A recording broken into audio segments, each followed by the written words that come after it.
I'm Liam Donnelly. I'm the CEO of WasteNot Compost, and today we're at WasteNot's North Garage.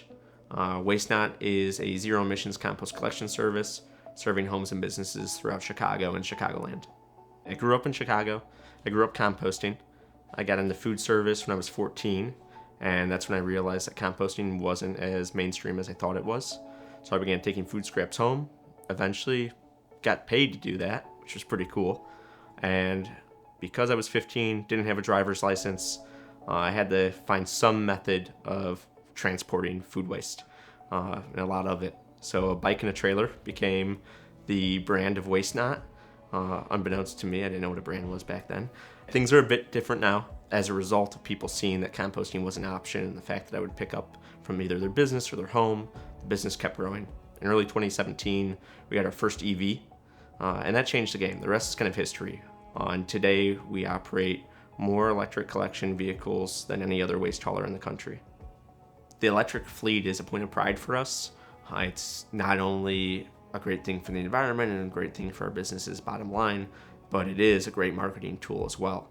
And both on the consumer level, it attracts customers, but also on the municipal level.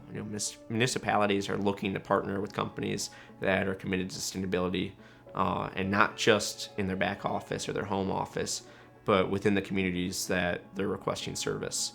So for us, it's a big selling point that we're able to go in and say, not only are we doing great work, sustainability work, not only are we diverting food scraps from the landfill, further reducing greenhouse gas emissions, but we can say in the very communities that we serve, we're reducing emissions. But what I realize is a lot of people are interested in composting and interested in living a more sustainable life, but they're not necessarily willing to do it if it's dirtier, if it involves more time than what they're used to. So there's definitely some convenience there. So for me, composting, I wasn't a big gardener. I'm not a big gardener. I care a lot about greenhouse gas emissions. And when I found out what percentage of greenhouse gases are emitted from landfills, and the fact that the majority of those greenhouse gases coming from landfills are from food waste, it's kind of a no-brainer to offer the service of composting for others. How do we make it easier to be more sustainable? But it really is as easy as a drop in the bucket. And it sounds funny when we say we operate a bucket business, but no other trash service is swapping out your trash can and cleaning it out each time.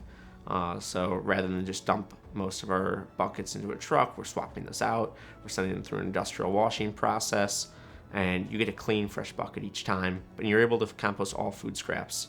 Meat scrap, bones, solid dairy, baked goods. You scrape your plate in there, you close the lid, and you can trust that it's getting composted. I think that is really attractive to most people. Everybody produces food waste. Everybody eats. Everybody throws out food. But being able to collect that food waste with an electric fleet, regardless of your municipality size or location, is, for me, one of the most exciting things that we're doing. If you're looking for the cleanest, easiest way to compost, that's us, WasteNot. You can sign up pretty easily online, wastenotcompost.com. We're expanding into glass. We're expanding into the difficult to recycle items. We are really leveraging the fact that we've got a zero-emissions fleet and zero-emissions routes that are going to people's doorsteps and trying to figure out how we can multiply that impact. Composting is the beginning, and it won't be the end.